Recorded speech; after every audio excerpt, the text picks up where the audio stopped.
Puji nama Tuhan, selamat pagi, shalom. Jemaat yang diberkati Tuhan, saya percaya pagi ini kita semua datang beribadah dengan hati yang penuh sukacita, amin.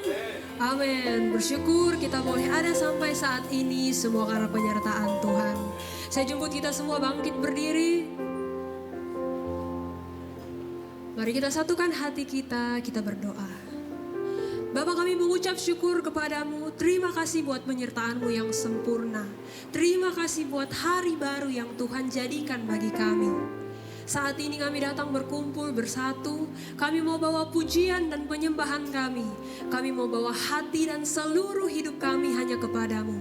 Sebab kami percaya waktu kami memuji dan menyembah, Engkau Tuhan bekerja, memulihkan dan kami dibaharui.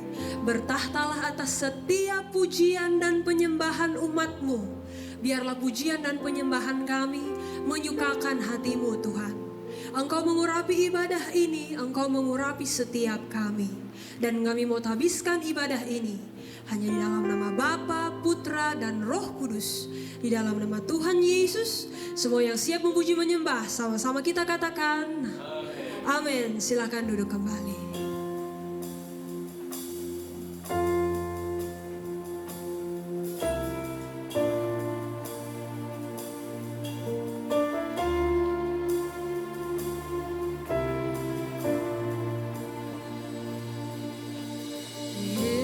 Yesus, Kau sungguh baik. Yesus, nama-Mu indah. Yesus, ku cinta Kau selalu. Ku tinggikan, ku agungkan selamanya. Yesus, Yesus, Kau sungguh baik. Yesus, nama-Mu indah. Yesus, ku cinta Kau selalu. Ku tinggikan, ku agungkan selamanya. Ku mau memuji-Mu, ku selalu puji-Mu. Ku mau menyembah-Mu, ku selalu sembah-Mu. Kau yang layak terima semua pujian. Kemuliaan hanya bagi Tuhan.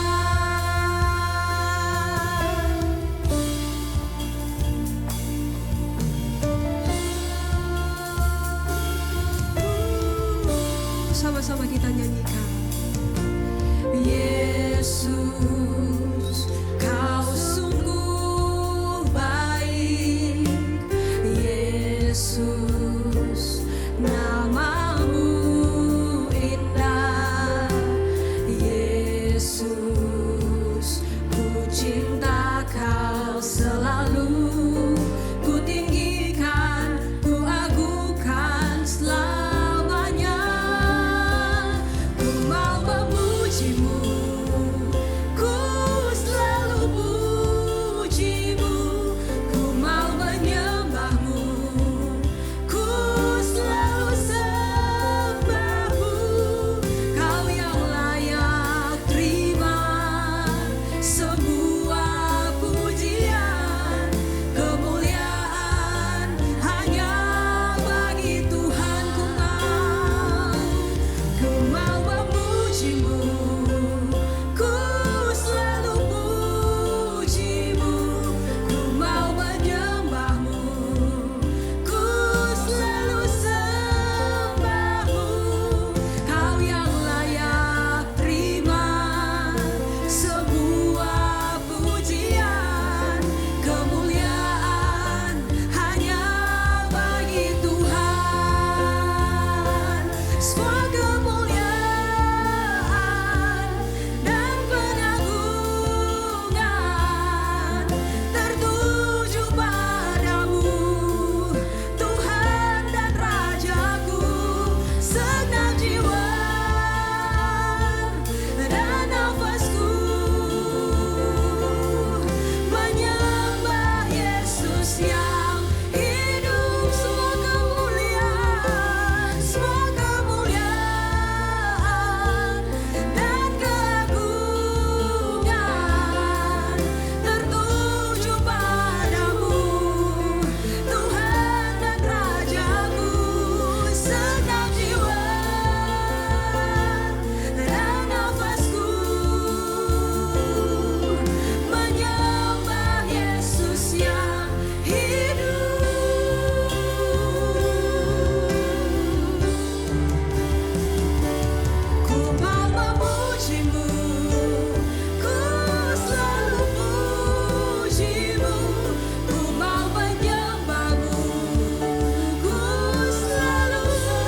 sembahmu, Kau yang layak terima semua pujian, kemuliaan hanya bagi Tuhan. Ku mau memujimu,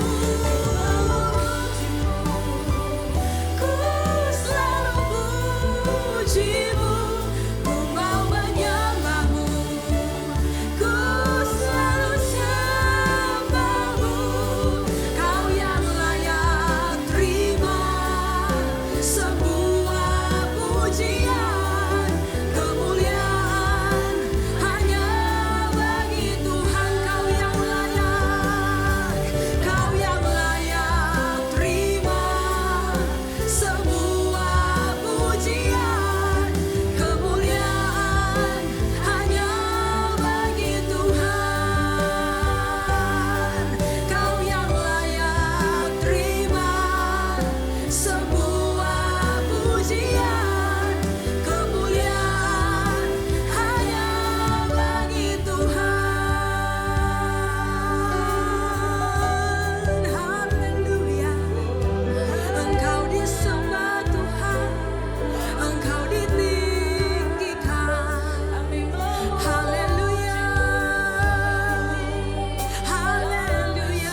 mengasihiku, aku ingin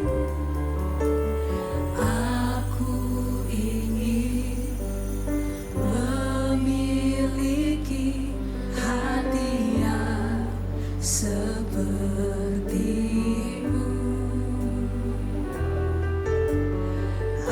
Aku rindu mengasihi seperti Kau mengasihiku.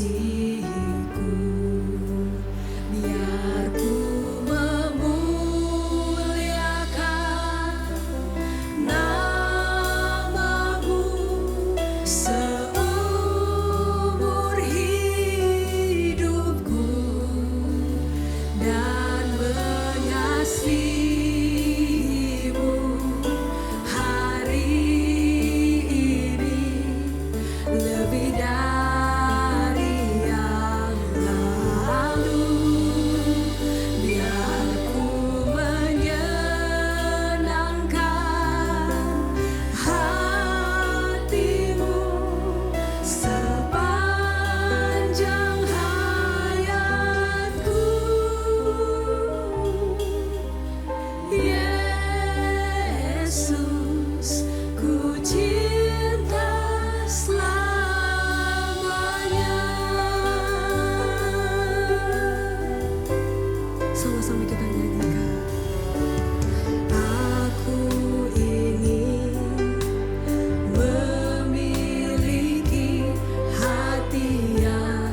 setia, Allah yang kekal,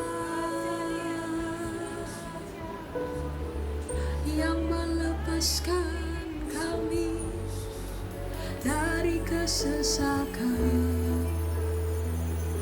yang memerdekakan kami.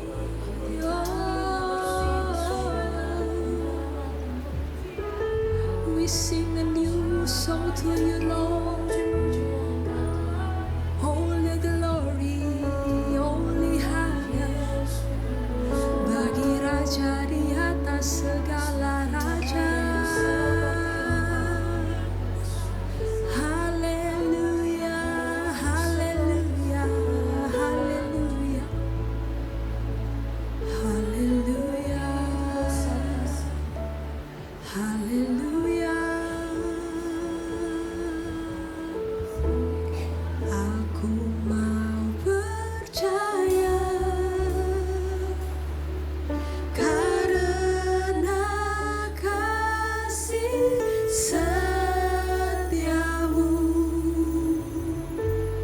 hatiku bersorak karena penyelamatanmu. Aku mau bernyanyi kepada Tuhan Yesusku,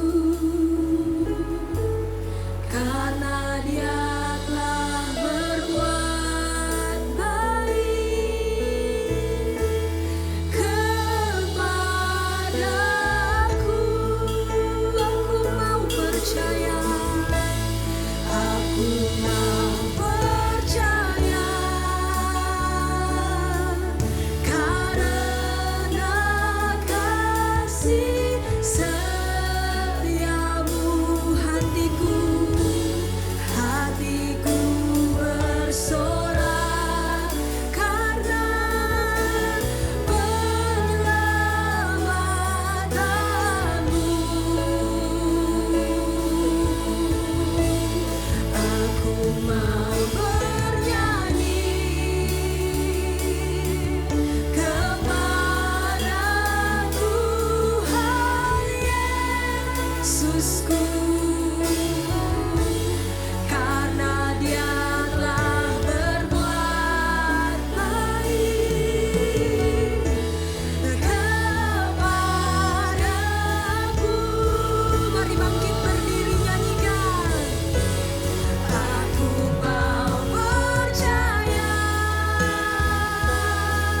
karena kasih setiamu, hatiku bersorak karena penyelamatanmu. Aku mau bernyanyi, aku mau bernyanyi kepada Tuhan Yesusku,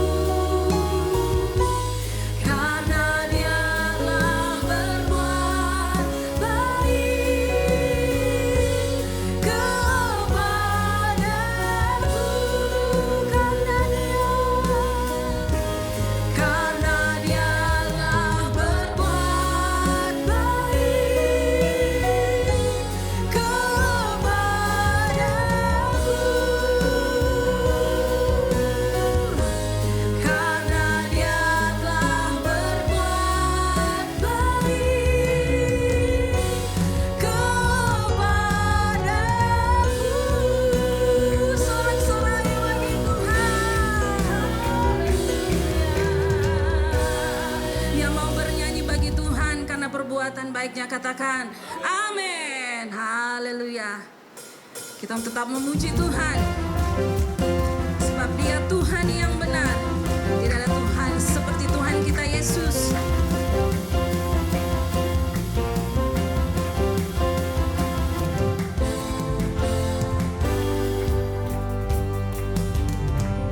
Kau gunung batuku,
kebesaran-Mu tetap selamanya. Terpujilah, terpujilah nama-Mu Tuhan. Ajaib, ajaib dan penuh keagungan. Satu hati kami nyatakan kerajaan-Mu kekal selamanya. Serukan, oh, oh, oh, oh, oh, Engkaulah Raja atas dunia yang menghancurkan kutuk dan membebaskan jiwa. Kami bersorak, bertepuk tangan. Engkau Tuhan berjaya dan memerintah untuk selamanya. Terpujilah, terpujilah nama-Mu Tuhan.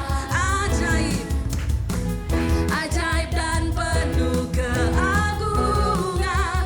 Mari satu hati nyatakan, satu hati kami nyatakan kerajaan-Mu kekal selamanya. Oh, oh, oh, Engkaulah Raja atas dunia yang menghancurkan kutuk. Amin. Membebaskan jiwa kami. Kami bersorak, bertepuk tangan. Engkau Tuhan berjaya dan memerintah untuk Engkaulah Raja. Amin. Engkaulah Raja atas dunia yang menghancurkan kutuk dan membebaskan jiwa. Engkaulah Raja atas dunia yang menghancurkan kutuk dan membebaskan jiwa. Kami bersorak, kami bertepuk tangan. Engkau Tuhan berjaya dan memerintah untuk selamanya. Amin. Kau yang memerintah untuk selamanya. Bukan haleluya. Haleluya. Sekarang duduk kembali jemaat Tuhan.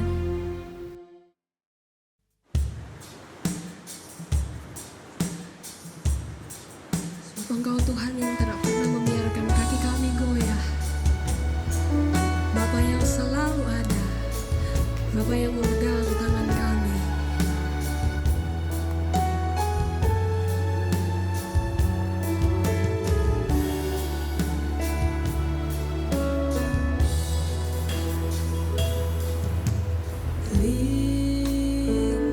Lingkupiku dengan sayap-Mu,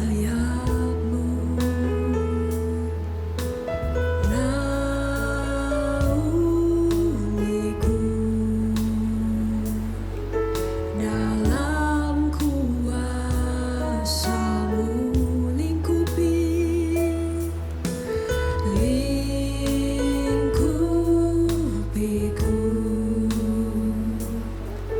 dengan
yang meriah bagi Tuhan kita. Haleluya.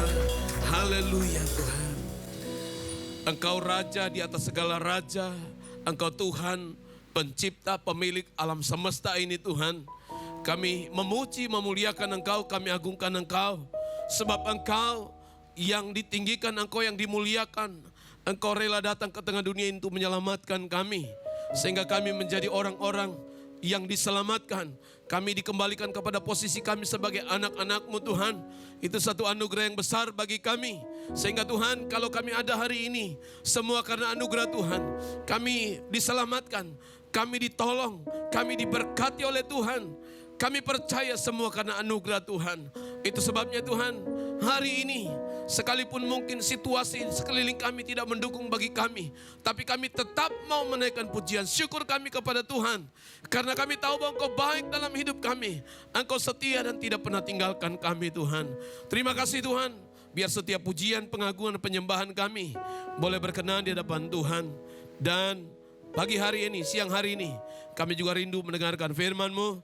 Tuhan bicara kepada kami, sampaikan isi hati-Mu, kehendak-Mu, rencana-Mu bagi kami. Buka hati dan pikiran kami Tuhan dalam nama Yesus. Sehingga kami dapat mengerti apa yang menjadi maksud, rencana dan kehendak Tuhan bagi kami hari ini.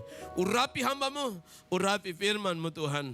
Di dalam nama Tuhan Yesus Kristus, setiap kita yang percaya rindu dengar firman Tuhan, sama-sama kita katakan, amin. Silakan duduk. Puji Tuhan, shalom. Ini masih dingin kayaknya, shalom. Puji Tuhan, senang sekali bisa jumpa dengan saudara hari ini di momen Natal ini. Dan saya bersyukur, berterima kasih kepada Pak Gembala dan seluruh staf yang ada di tempat ini yang sudah mempercayakan saya untuk melayani Tuhan. Dan saya melihat kemarin rupanya Gereja Betani Makassar sudah merayakan Natal ya hari Minggu lalu. Selamat Natal ya, kami belum Natal, nanti tanggal 25 ya. Itu saja. Dan saya di momen Natal ini saya akan mengajak kita untuk membaca satu kebenaran dari Lukas pasal 2. Ada hal-hal yang penting yang kita perlu renungkan dari kebenaran ini. Lukas pasal 2 ayat yang ke-8 sampai ayat yang ke-11, lalu kita melompat ke ayat yang ke-15. Lukas pasal 2 ayat yang ke-8 mulai. Gembala-gembala. Di daerah itu ada gembala-gembala yang tinggal di padang menjaga kawanan ternak mereka pada waktu malam. Tiba-tiba berdirilah seorang malaikat Tuhan di dekat mereka, dan kemuliaan Tuhan bersinar meliputi mereka, dan mereka sangat ketakutan.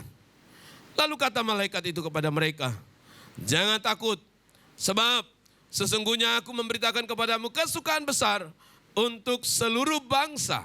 11. Hari ini telah lahir bagimu juru selamat, yaitu Kristus Tuhan di kota Daud.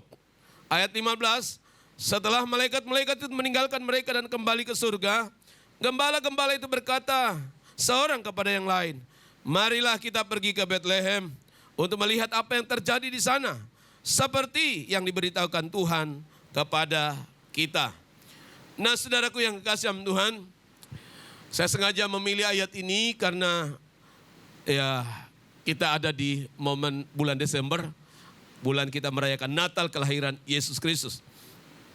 Nah, tahukah saudara bahwa negara yang paling heboh, paling meriah dalam menyambut Natal di Eropa itu adalah, kalau saudara di googling, saudara akan menjumpai itu negara Norwegia yang paling heboh, paling ramai, paling kreatif dalam menyambut Natal. Semua dihiasi, seluruh kota itu menyambut dengan penuh sukacita. Warna-warni, lampu-lampu di jalan itu begitu cantik. Itu sebabnya saudara kalau mau berlibur ke Eropa ini saatnya. Ya, kalau mau pergi. Ya. Lalu yang kedua itu Jerman saudara. Norwegia nomor pertama, Jerman, lalu Inggris dan seterusnya. Nah, pertanyaannya adalah apakah mereka benar-benar menyambut Natal? Apakah mereka betul-betul merayakan Natal yang sesungguhnya itu saudara? Kalau saudara melihat juga di Google, saudara akan menjumpai bahwa di negara Uni Emirat Arab itu saudara, itu pohon Natalnya itu tidak seperti ini. Mengandung emas murni saudara. Dari emas, haleluya. Kalau saya ada di sana, saya bisa petik satu, bawa pulang ke Makassar. Nah saudaraku yang kekasihan Tuhan, pertanyaannya adalah, apakah benar-benar mereka merayakan Natal itu dengan sungguh-sungguh, memaknai dengan benar arti Natal itu sesungguhnya?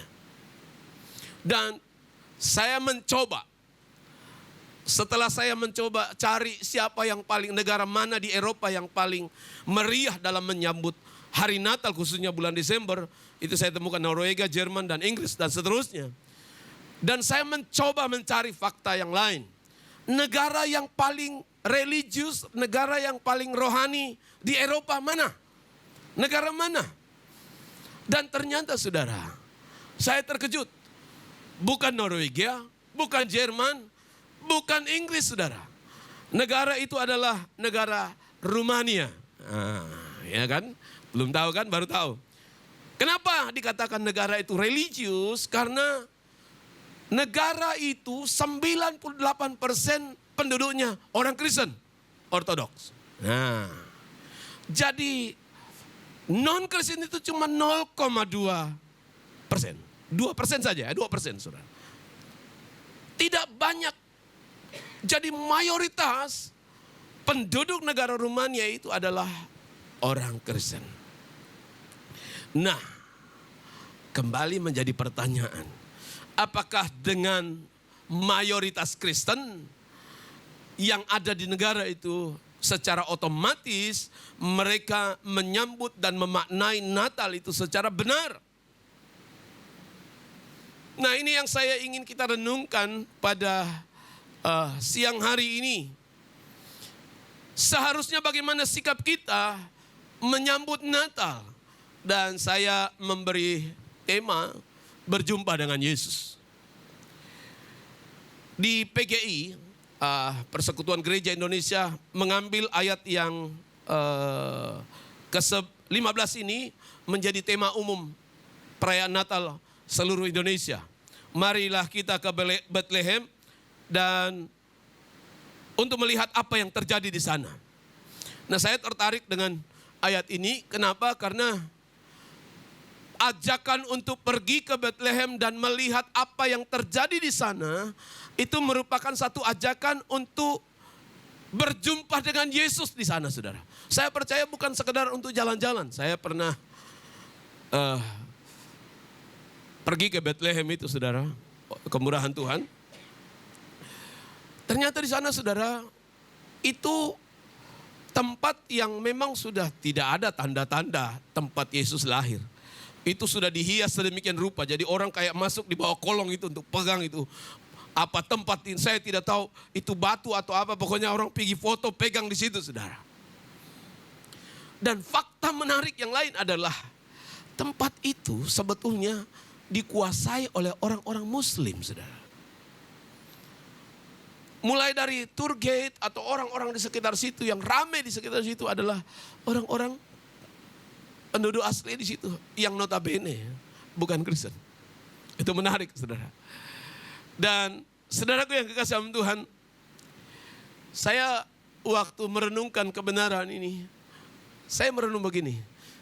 Bahkan ada di kota Bethlehem sekalipun, bukan menjadi jaminan bahwa kita berjumpa dengan Tuhan. Amin, saudara. Nah, ajakan ini sebetulnya mengingatkan kembali kepada kita untuk kita datang ke Bethlehem secara rohani. Untuk apa saudara? Apakah saudara untuk jalan-jalan?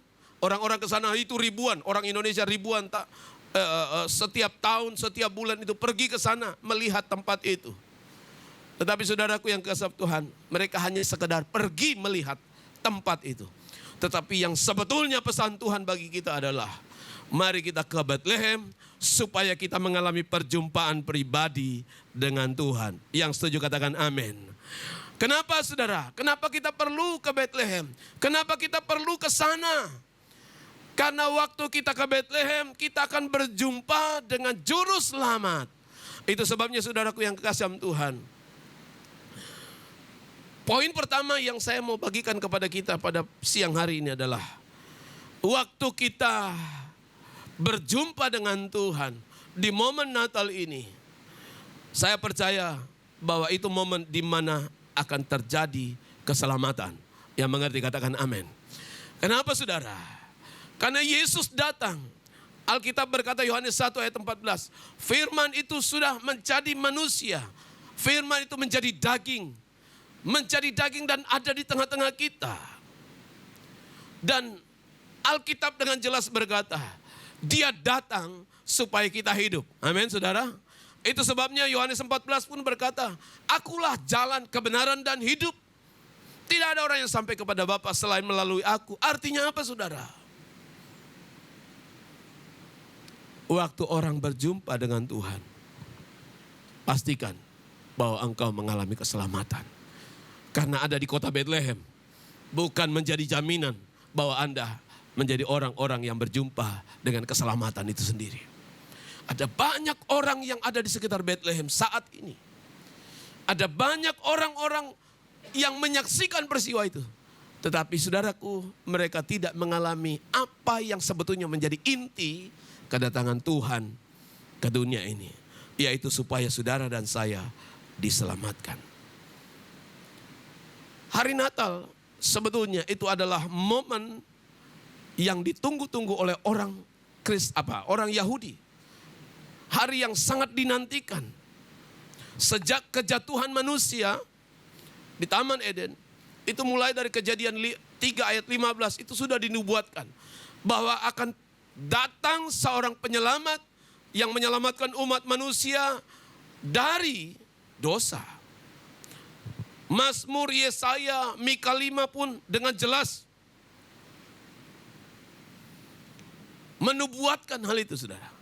Dan kita tahu bersama bahwa kemarin saya khotbah di pemuda dan sebelum saya khotbah ada di antara anak muda kami yang panggil saya, Om, itu nubuatan apa sih?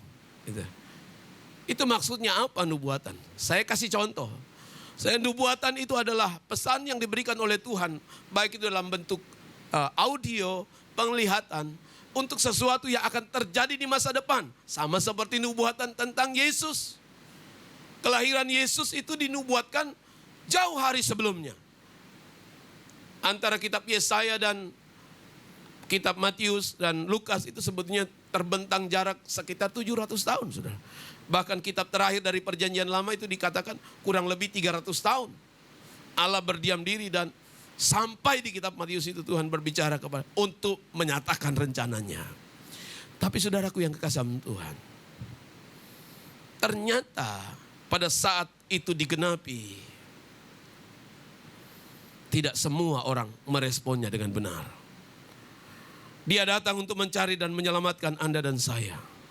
Dia adalah jalan, kebenaran dan kehidupan itu sendiri.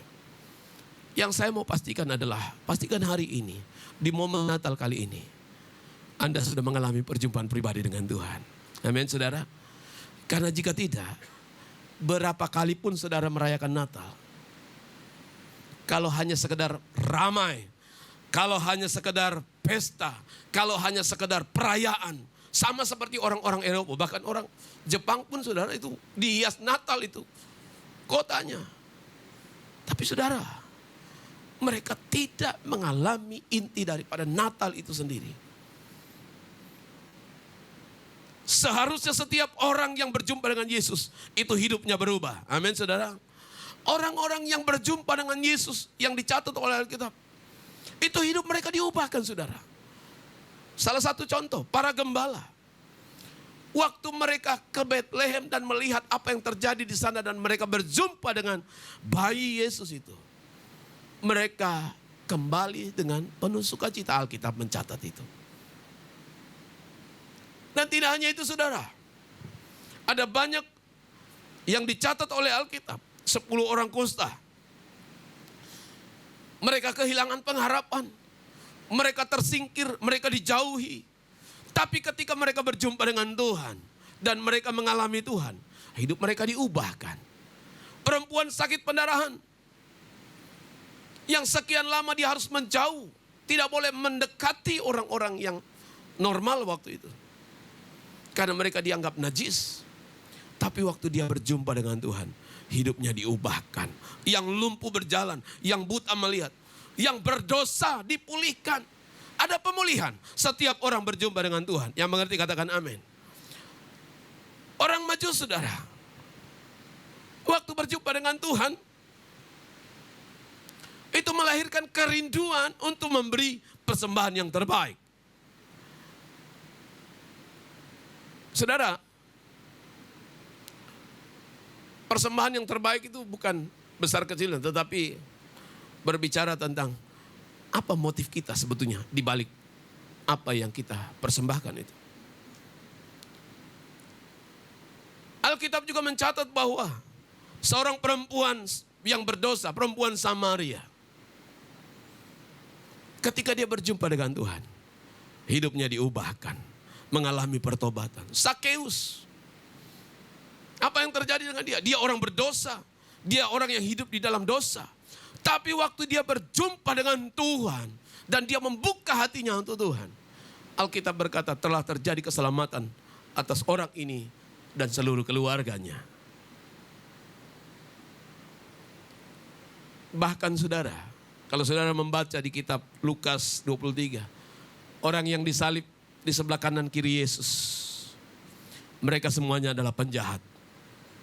Tapi yang satu mengalami perjumpaan yang mengubahkan, yang satu tidak. Halo, di dekat salib pun bukan menjadi jaminan orang diselamatkan. Satu orang saja yang memanfaatkan waktu itu untuk mengalami Tuhan, dan mereka, Alkitab berkata, Yesus berkata, hari ini juga engkau bersama dengan aku di Firdaus. Saudara, Natal kali ini seharusnya menjadi peringatan buat kita. Apakah kita benar-benar sudah berjumpa dengan Sang Juru Selamat itu? Kita tidak lagi perlu pergi ke Bethlehem berjumpa dengan bayi itu, saudara. Dia adalah Yesus Kristus yang sudah datang menyelamatkan saudara, mati di atas kayu salib dan menawarkan keselamatan itu bagi saudara. Biarkan momen Natal ini saudara, Anda mengalami perjumpaan pribadi dengan Tuhan. Bukan hanya sekedar merayakan selebrasi Natal, perayaan Natal, pesta dan segala macam pernik-perniknya. Saya tidak anti itu saudara, saya senang dengan pohon Natal. Tetapi saudara, yang esensi sebetulnya adalah apakah kita sudah berjumpa dengan Sang Juru Selamat yang datang ke dunia untuk menyelamatkan saudara. Karena itu yang penting sebetulnya. Itu yang penting, yang utama, yang seharusnya menjadi prioritas kita dalam merayakan Natal. Ada kelompok yang kedua yang menyia-nyiakan perjumpaan itu saudara. Yudas Iskariot. Berhari-hari, berbulan-bulan, bertahun dia bersama dengan Yesus. Tapi itu tidak mengubahkan hidupnya.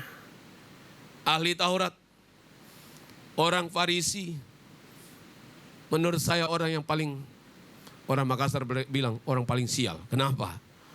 Mereka tahu kebenaran, nubuatan tentang itu. Mereka melihat apa yang Yesus lakukan. Enggak usahlah pengakuan bahwa dia adalah Tuhan. Melihat perbuatannya saja seharusnya hidup mereka diubahkan. Tetapi itu tidak mengubahkan karena kekerasan hati mereka. Maka seperti saya katakan tadi, penjahat yang ada di sebelah Yesus itu sungguh sangat menyedihkan, menyia-nyiakan kesempatan. Tapi saya percaya hari ini, di momen hari Natal ini, mumpung kita ada di bulan Desember, pastikan hidup saudara sudah mengalami perjumpaan pribadi dengan Tuhan. Dan hidupmu diubahkan. Yang mengerti katakan amin. Yang kedua, perjumpaan dengan Yesus menjadi momen untuk menunjukkan rasa hormat kita kepada Dia. Di dalam Matius pasal yang kedua, ayat yang ke-11, Alkitab mencatat ini perjumpaan orang Majus dengan Yesus Kristus. Maka masuklah mereka ke dalam rumah itu dan melihat anak itu bersama Maria ibunya. Lalu apa yang dikatakan? Sujud menyembah dia. Mereka pun membuka tempat harta bendanya dan mempersembahkan persembahan kepadanya, yaitu emas, kemenyan, dan mur. Saudara, tahukah saudara bahwa jarak antara tempat orang Majus itu adalah kurang lebih jarak Majus dengan Bethlehem waktu itu, saya pernah googling saudara. Saya mencoba cari tahu jarak antara perjalanan yang mereka kurang lebih 2.300 km. Saya coba jarak antara Makassar dan Manado, Pak. Itu 1.700, ya. Kalau naik mobil orang 3 hari. Kalau naik motor saya tidak tahu. Kalau jalan kaki lebih lama lagi saudara. 1.700 km. Manado, Makassar. Ujung pukul ujung. Tapi orang Majus menempuh jarak. Belum ada jalan. Orang masih naik unta saudara. Mereka rela menempuh jarak yang membutuhkan waktu, membutuhkan dana, membutuhkan kekuatan. Mereka harus menghadapi bahaya, mereka menghadapi padang gurun, mereka menghadapi berbagai macam resiko saudara. Orang Majus ini rela untuk meninggalkan tempat asalnya. Ada prediksi bahwa orang Majus ini adalah, kalau baca kitab Daniel, itu adalah orang-orang yang ada di lingkaran raja. Ring satunya raja, penasehat Weisman, terjemahan bahasa Inggrisnya. Saya membaca, mencari tahu identitas atau kisah tentang orang Majus ini. Dan saya temukan satu artikel saudara. Dikatakan bahwa di perpustakaan Vatikan itu, Roma Katolik, itu ada sebuah kitab yang namanya Pewahyuan Orang Majus. Yang ditulis kurang lebih abad yang ke-8, abad tahun 800 setelah kelahiran Yesus. Bahkan ada prediksi, masih ada sampai sekarang, ada di Vatikan. Kalau saudara mau pergi ke sana bisa, pergi cek ke sana. Bahkan ditulis itu jauh hari sebelum abad 8 sebetulnya. Itu kitab yang berbahasa Syria. Tetapi diterjemahkan sebagai Pewahyuan Orang Majus. Nah, apa isi kitab itu? Itu menjelaskan tentang orang Majus. Ternyata saudara, berdasarkan kitab itu, orang Majus ini sebetulnya katanya adalah keturunan Nuh juga, keturunan Set. Dan mereka punya kepercayaan bahwa satu kali kelak, ada kepercayaan mereka bahwa satu saat Allah yang pencipta alam semesta itu, Tuhan itu akan menjelma menjadi manusia. Rupanya mereka ada pewahyuan itu di dalam kitab itu. Dan itu terjadi ketika ada sebuah bintang yang akan menyinari satu gunung tempat penyembahan mereka. Ya, saya tidak tahu format bagaimana. Pokoknya intinya ada situasi format bintang yang mereka percaya ketika itu terjadi. Itu artinya bahwa Sang Tuhan itu, Allah itu saatnya menjelma menjadi manusia. Itu pewahyuan yang ada di Vatikan, di kitab itu katanya. Makanya ketika peristiwa itu terjadi, format bintang itu sesuai dengan apa yang dinubuatkan dalam pewahyuan. Itu sebabnya mereka mengimani, mereka rela menempuh jarak itu saudara. Dan menurut kitab itu kurang lebih 12 orang katanya itu, rombongan itu sebetulnya. Dan mereka menempuh bahaya, menempuh berbagai macam resiko, hanya untuk menyembah yang menurut mereka Tuhan yang menjadi manusia itu. Dalam pewahyuan kitab itu. Tujuannya apa saudara? Apa motif mereka? Biasanya orang mencari sesuatu, misalnya dia tahu, raja mau lahir. Pasti dia punya motif datang supaya dia dapat kedudukan. Betul ya? Halo? Datang, menjenguk atau apalah supaya orang Makassar bilang dapat raci-racinya gitu loh kurang lebih. Iya kan? Betul ya? Ada motif. Tetapi saudaraku yang kasih Tuhan, orang Majus ini tujuan mereka hanya datang untuk menyembah dan menunjukkan rasa hormat mereka kepada Sang Juru Selamat itu. Pertanyaannya buat kita adalah, apakah saudara menghormati Tuhan? Saya waktu khotbahkan ini, saya tanya jemaat, saya sudah selidiki, saya sudah googling semua. Rumah terjauh dari jemaat itu adalah kurang lebih 20 km. Saya tanya kepada saudara, Pak Gembala, jemaat yang terjauh di sini berapa kilo Pak? Ya, ada yang paling jauh rumahnya di mana? BTP ya. Jadi kilo 10 itu di katedral gereja Katolik. Berarti BTP ya kurang lebih 15 kilo lah dari pusat kota. Saudaraku, pertanyaan ini penting untuk kita renungkan. Karena disitulah sebetulnya kualitas penghormatan kita kepada Tuhan sebetulnya. Berapa jarak rumah saudara dengan gereja? Apa yang menjadi penghalang saudara untuk datang ke rumah Tuhan untuk menyembah Dia? Orang Majus sudah menunjukkan, mengajarkan kepada kita 2.300 kilometer. Bukan jalan raya saudara, jalan setapak. Mereka harus bawa unta, jalan kaki berbulan-bulan. Karena Alkitab mencatat, waktu mereka tiba, Yesus bukan lagi bayi, tetapi sudah menjadi anak-anak. Sudah kurang lebih, sudah cukup besar. Sehingga dia tidak dikatakan bayi lagi. Berjumpa dengan anak itu. Orang Majus mengajarkan kepada kita untuk menghormati Tuhan lebih dari apapun. Motifnya cuma satu. Untuk mempersembahkan persembahan yang terbaik. Emas, ada penafsiran mengatakan untuk menunjukkan bahwa dia adalah raja. Dan memang dia adalah raja. Amin saudara. Kemenyan, untuk menunjukkan keimaman Yesus sebagai imam besar.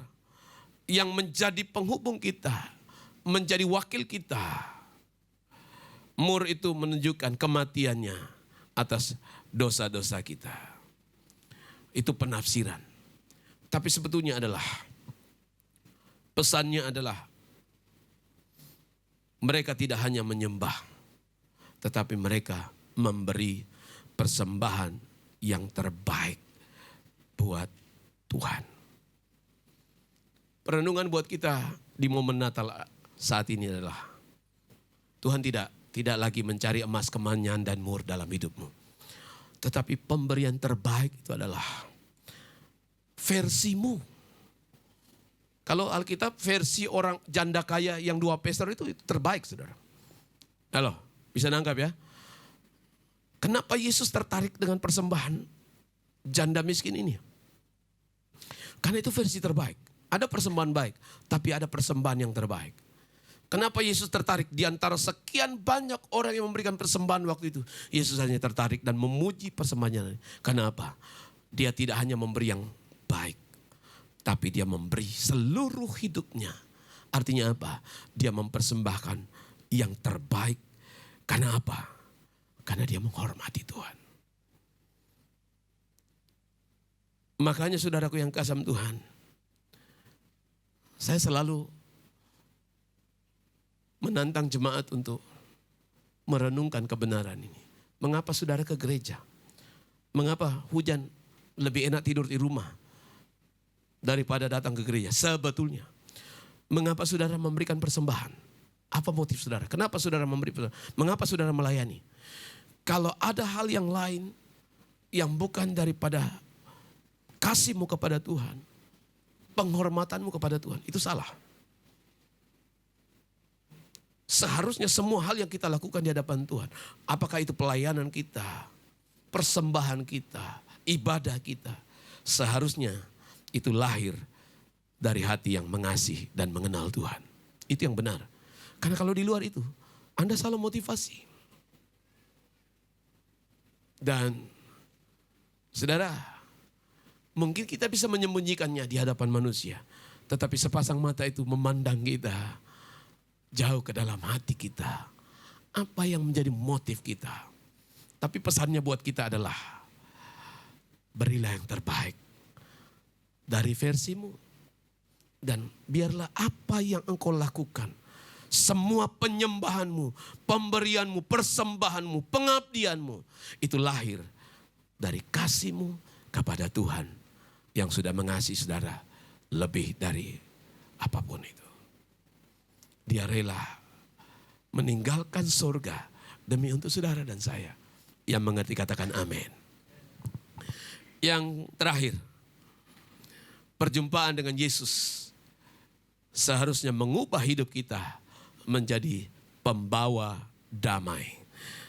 Kalau saudara membaca di dalam kitab Yesaya pasal yang ke-9, saudara akan menjumpai, dikatakan begini.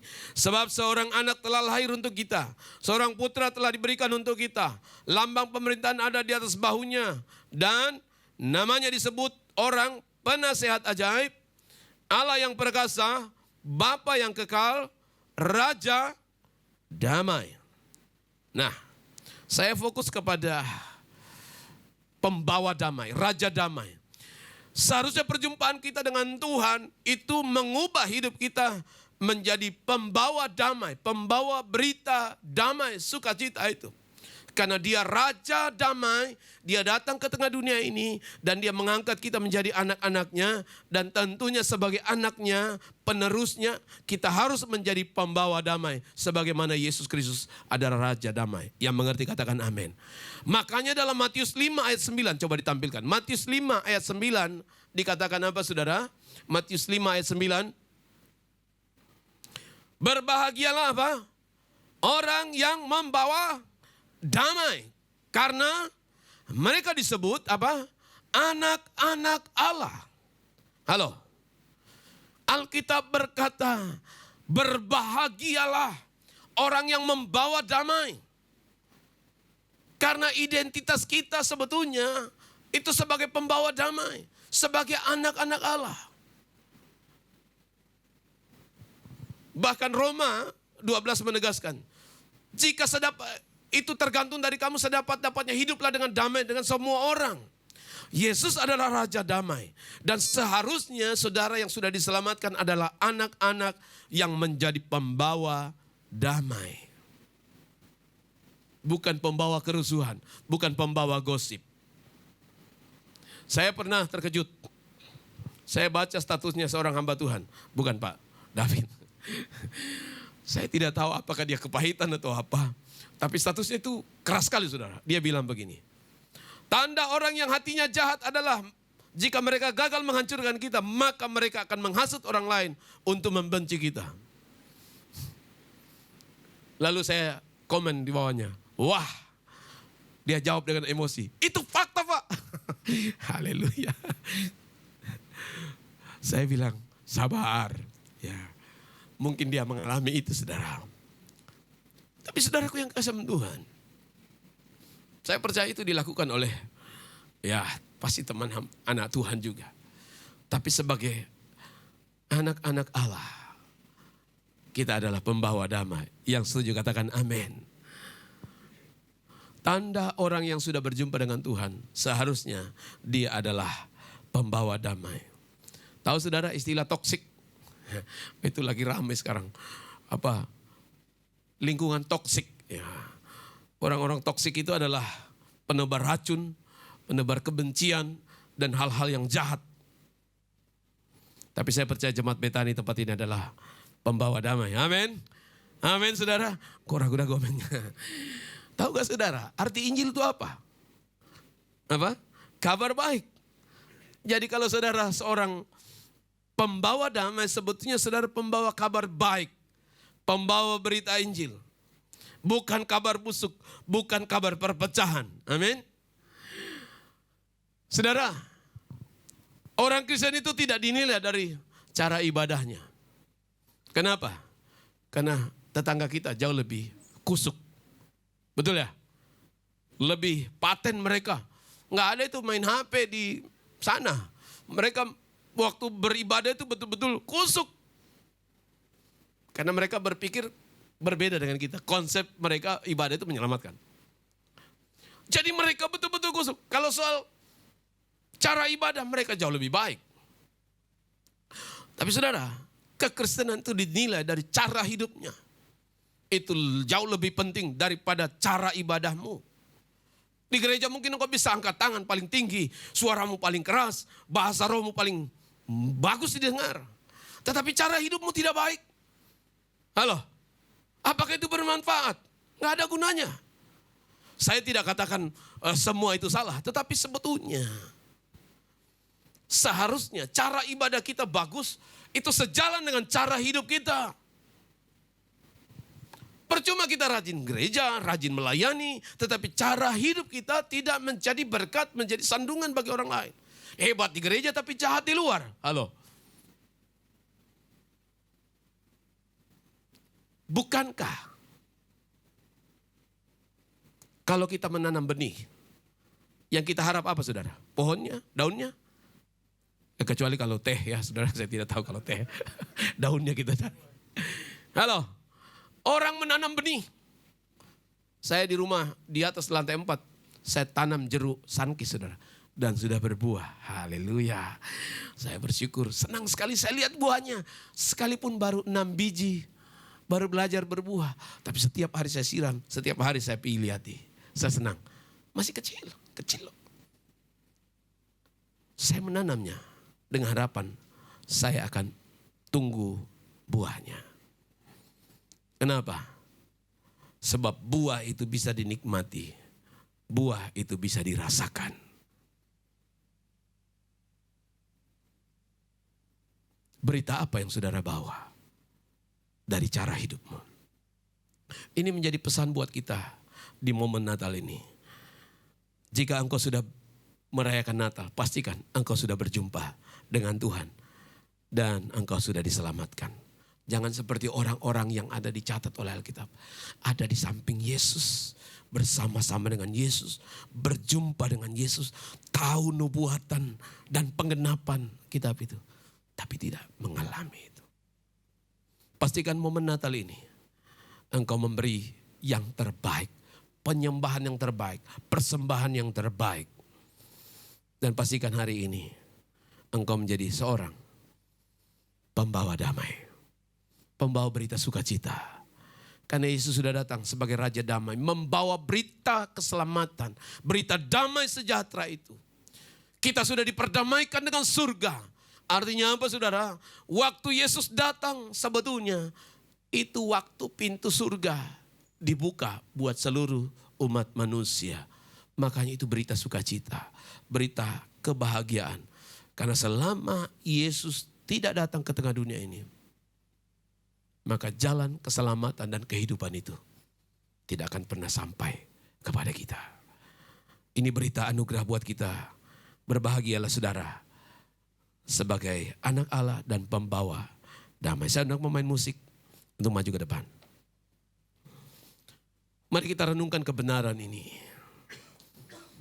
Di momen Natal kali ini, kita pastikan bahwa kita tidak sekedar hanya merayakan dengan pernik-pernik, dengan segala macam kegiatan dan hal-hal yang kita buat.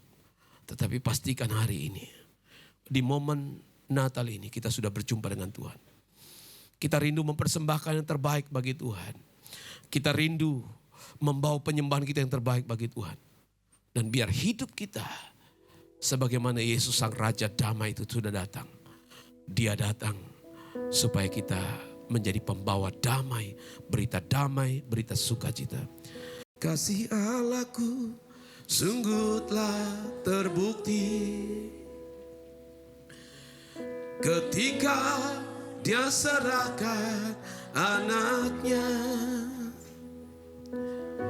Kasih Allah mau berkorban bagi kau dan aku. Tak ada kasih seperti. Dari awal pujian ini saya minta diturunkan sedikit. Kasih Allahku sungguh telah terbukti ketika Dia serahkan anaknya. Kasih Allah mau berkorban bagi kau dan aku. Tak ada kasih seperti kasih-Mu. Bersyukur, bersyukur, bersyukur, bersyukurlah, bersyukur karena kasih setia-Mu. Ku sembah, ku sembah, ku sembah dan ku sembah selama hidupku. Ku sembah Kau Tuhan. Mari kita bangkit berdiri. Kasih Allahku sungguh telah terbukti. kasih Allahku sungguh telah terbukti. Benar Tuhan, ketika Dia serahkan anaknya, kasih Allah mau berkorban bagi kau dan aku. Tak ada kasih seperti kasih-Mu. Bersyukur Tuhan, bersyukur, bersyukur, bersyukurlah, bersyukur karena kasih setia-Mu. Ku sembah, ku sembah, ku sembah, dan ku sembah selama hidupku. Ku sembah. Mari kita angkat tangan kita di hadapan Tuhan, katakan bersyukur, bersyukur, bersyukur, bersyukurlah, bersyukur karena kasih setia-Mu. Ku sembah, ku sembah, ku sembah, ku sembah, dan ku sembah selama hidupku. Ku sembah selama hidupku, selama hidupku. Ku sembah Kau selama hidupku, selama hidupku. Ku sembah Kau Tuhan. Mari kita sembah Dia. Haleluya.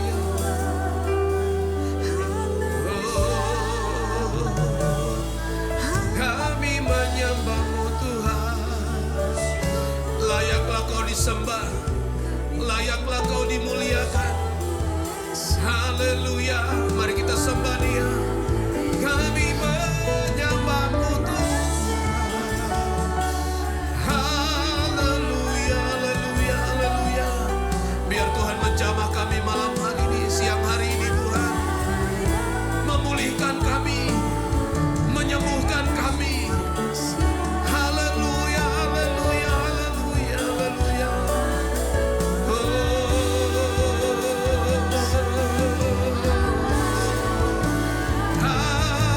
Haleluya, haleluya, haleluya, haleluya. Ya, kami menyembah-Mu Tuhan, kami memuji-Mu Tuhan. Layaklah Kau disembah. Urabalaba syakalabalaba. Ya Yesus Tuhan. Haleluya, haleluya, haleluya, haleluya. Ya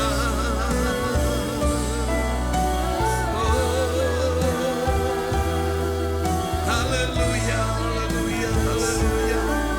Ya Tuhan. Haleluya Tuhan, terima kasih. Kami bersyukur, kami memuji-Mu. Bersyukur, bersyukur, bersyukurlah,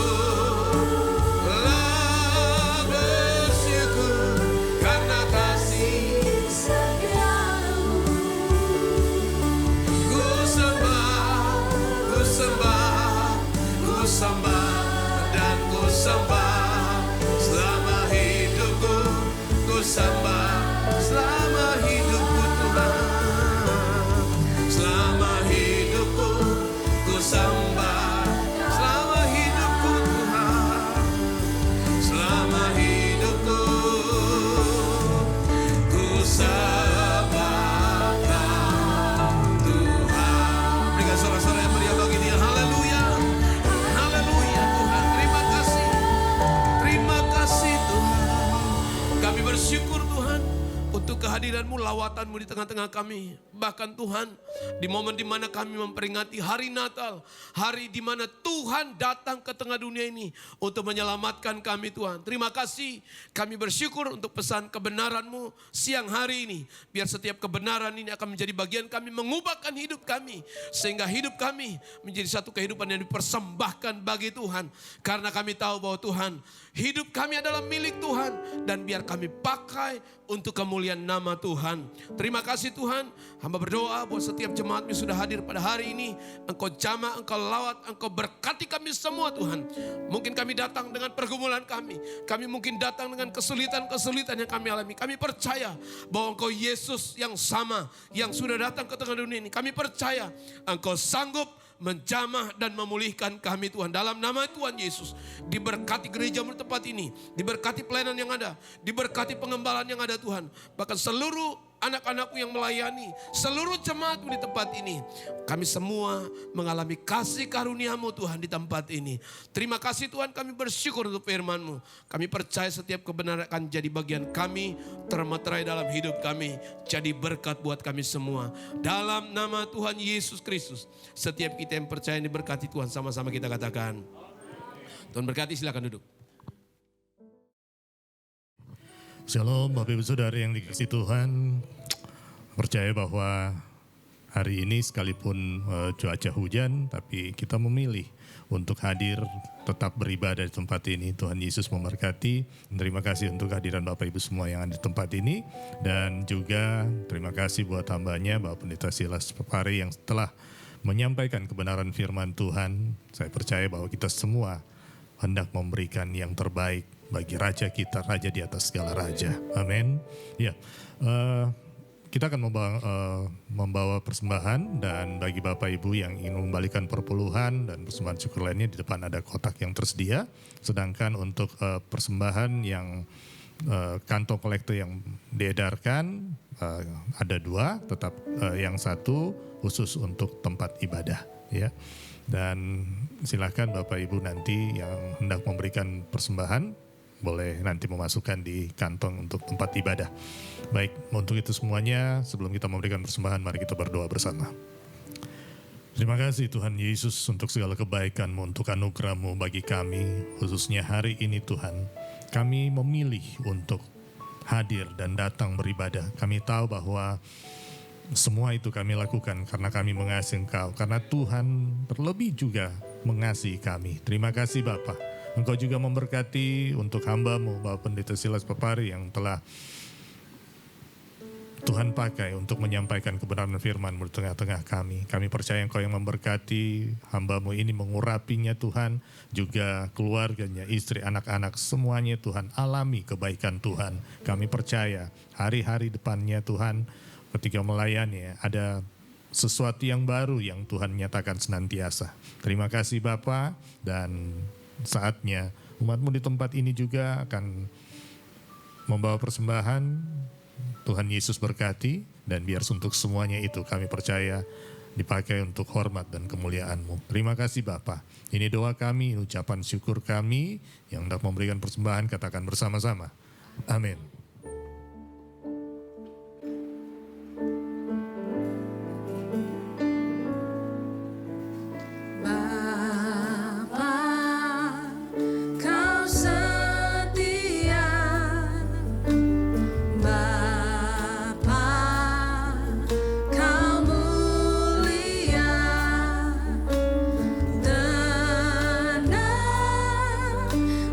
Jiwaku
bersyukur kepadamu Tuhan, karena Kau sudah menyatakan kasih setiamu dalam kehidupan kami.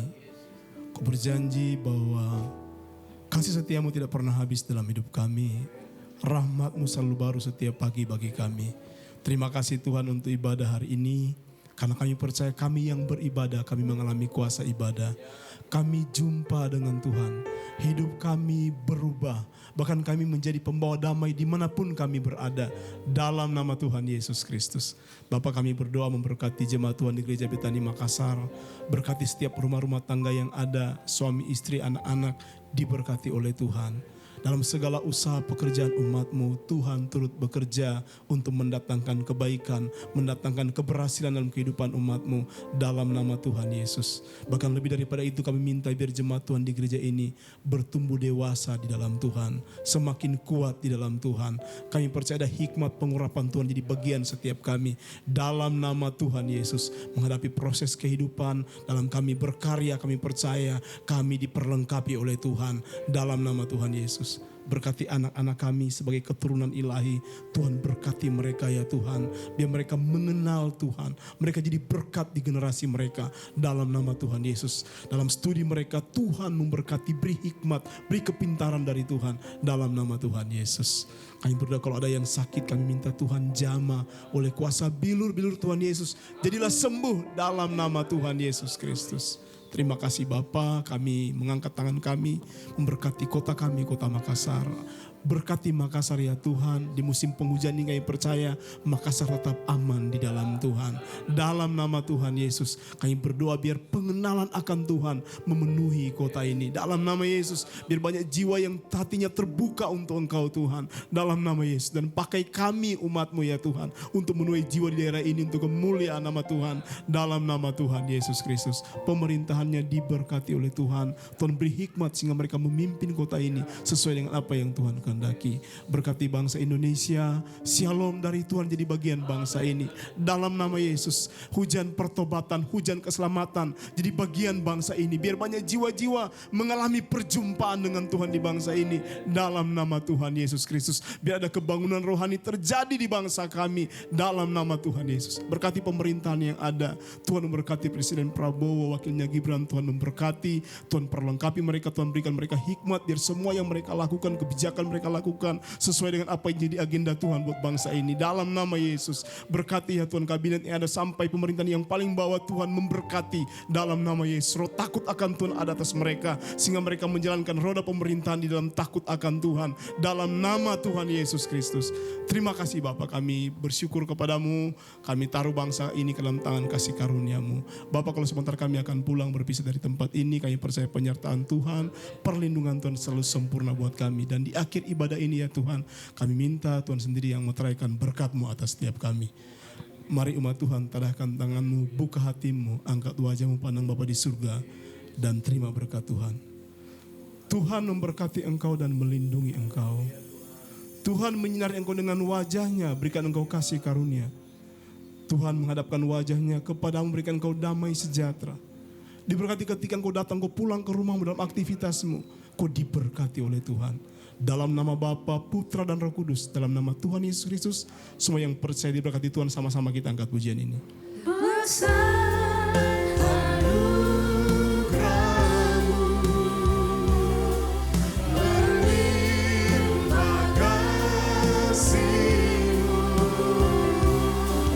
Semakin hari semakin bertambah besar anugerah-Mu. Selamat hari Minggu, terberkati. Shalom.